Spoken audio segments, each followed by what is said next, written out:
Hi everybody, this is Bev. Today we have been having super fun time playing with the Distress Oxide Inks, and I want to show you a couple projects.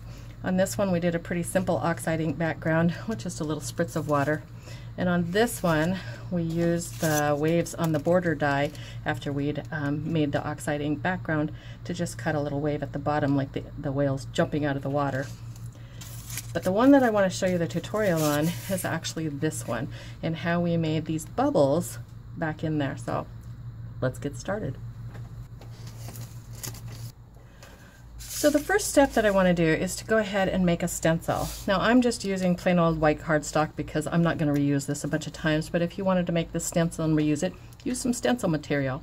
And I've already run this through the die cutting machine, and when you pull it off you'll see that the way that I ran it through, it's really kind of up at the top of this piece of cardstock, and I'll end up with a couple different pieces here.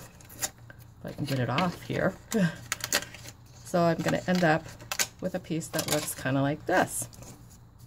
Now the next step is that I'm going to take that same die and I'm going to go ahead and I put it opposite so that now it's going to cut something like this.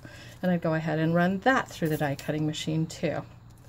And when I'm done running it through the die cutting machine a second time, I'll end up with three pieces that look like this. You've got the bubbles in the middle that are opposite each other, and you've got these two other little wavy sorts of things. So that's how I made my stencil. Now for the moment we're going to just set that stencil aside while I talk about how I applied ink. Now when you're working with the Distress Oxide inks, I find it really useful to use a craft mat, and I'm using the faded jeans and just putting down a smear of faded jeans. And then I also wanted blueprint, and I wanted a dark blue that looks sort of like the depths of the ocean, and then maybe a little bit lighter blue to look like it was closer to the surface. Now I've already cut out a 4 by 5 1/4 piece of matte finished coated cardstock. I just like how the Distress Oxide ink looks on that. And what I'm going to do is just pick it up and swirl on some ink like that, using your standard ways of getting ink on. And then pick up the other. I could use a different pad if you're picky about your pads and not getting any contamination. But because I want it to just look like the ocean, I'd do something like this, and I'd fill that whole entire space. Now once I've got that entire space filled, let me whisk out this messy one. It's going to look something like this, which is cool, but I wanted a little bit more interest to the whole thing. So let me show you how I did that. So now it's time to bring your stencil back in, and I'm going to put the darker blue at the bottom of the ocean, and I would just lay the stencil pieces on there however I wanted it to look, and I wanted it to look like the bubbles were kind of up at the top and something like that. And I just went ahead and taped it down so that it would look something like this. And you can see that my piece that I've done the distress on is a little bit smaller than my other, so I just wrapped the washi tape around to the back. Now before you go on to the next step, you're going to want a couple things nearby. One is you're going to want just some plain old white paper towels. You're going to need one to do the project, and then you might want some more in order to clean up your hands. And you're also going to want a spritzer bottle, and I really like the Distress sprayer from Tim Holtz. So what you're going to do is you're going to put that down.